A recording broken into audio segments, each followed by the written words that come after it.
Welcome to Quest for Gear. Welcome to Vinyl Voyage on Quest for Gear. I know I've already made a few videos about this, but I just can't leave well enough alone. I'm determined I'm going to find a record player that will play the record that I cut in the Third Man record booth down in Nashville about, I don't know, 7 years ago, 8 years ago, pre-COVID for sure.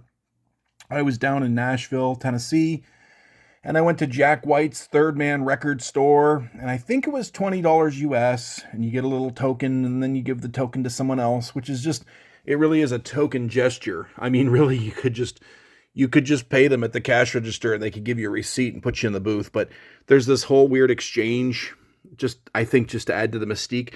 It was a cool, mystical, magical experience. We're talking about the same 1947 record booth that Neil Young and Weezer and who else was in it? Eddie Vedder, Weird Al Yankovic were in. And of course Jack White has done lots of stuff in it in his own Third Man record booth. So I cut this. They had a guitar I could borrow. I think it was just an acoustic guitar. I was very nervous. I can't even remember if I was able to tune the guitar or not. I can't remember exactly, but I went into the booth with the guitar. I started doing a bit of a folk cover, and then I go into one of my own songs thinking, hey, if I'm going to cut vinyl at Jack White's place in Nashville, I'm going to get my own material on this. So we are going to play this thing. So the problem is it sucks. It's just terrible. Like the actual cut on the plastic, it's not worth a damn because that machine's old and probably never worked right. It probably was never great, and it's probably hell for Jack White's company to try to maintain. But anyway, I am determined to play this thing. So I went upstairs and I grabbed the wife's Best Buy Victrola. She plays records on this, but she mostly plays the radio and stuff. It is dusty and full of cat hair. The cats love this machine. They like to sit on top of it. But anyway, I'm desperate to play this. So let's just see if we can play it on this machine since it failed on the last two. Oh, here we go.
Oh my goodness. I can't even tell what I was doing at the end. And I'm sure there's nothing on the other side. I don't remember it working that way. We could give her a little flip. I don't think there's anything on the other side. I think it was just the one side was cut. Yeah, there's nothing over there. And I can't even hear the separation between the two songs I did. It's so bad.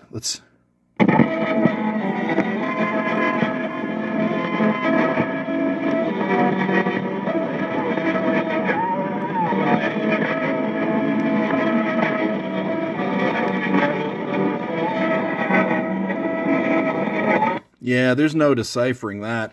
It was a cool experience. Certainly don't regret doing it. I just wish, at the end of the exercise, you actually get a record out of the deal. If you're wondering, well, is it just your machine? We can go get a record. Now, I don't want a copyright strike from YouTube, but we can go get a record really quick. And I'll play something that's maybe a little less likely to get a strike on it. And I'll put it down to, I think it'd be 45 speed. And we'll put the little doohickey in. This is just to prove that, you know, it's not the record player, right? So let's just hear, we'll just hear like 2 seconds of this.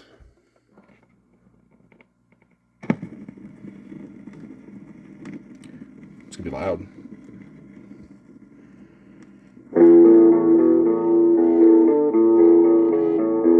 And that's exactly how that song sounds that I just played.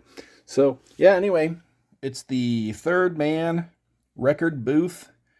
It's pretty mangled. You don't really get a thing. I mean, you can take home this, but you sure can't play it. That's the third record I tried it on, you know.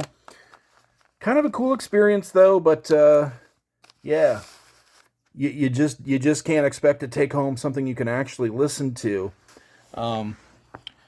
A good store, though. I mean, he had lots of records for sale, lots of cool things to see. There was a Lego set from one of the White Stripes music videos. I don't know if it was I Fell in Love with the Girl, but it was or Hardest Button to Button. Whichever White Stripes video has the Lego that moves all over the place. I want to say that's I Fell in Love with a Girl. I can't remember how it goes, but that was there. Of course, there's I think I remember a giant elephant head on the wall. So yeah, it's worth going to his store in Nashville, and worth doing this process for $20, getting in that booth, trying it out. But yeah, you just at the end of the day, you can't listen to what you did. But well, anyway, you stuck with us this long. I gotta bring the girlfriend's record player back upstairs before she notices it's missing, because although she doesn't really care, she will make a big deal about the fact that I borrowed it just to make a big deal about it. She doesn't actually care, but like I said, she'll go, my record player, why'd you steal my record player? She'll just need to mention it. Anyway, all right. Well, this is Quest for Gear and Vinyl Voyage. Like and subscribe if I got your attention, and we'll talk to you next time. Thanks very much.